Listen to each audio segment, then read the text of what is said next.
Welcome, today in front of me Samsung Galaxy M53 and I'll show you how to unmute ringtone on this device.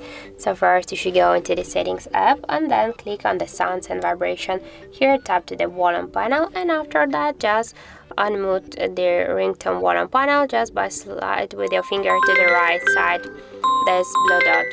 Also we have the second way how we can do that, but first be sure that this feature is turned off. So just turn off this feature.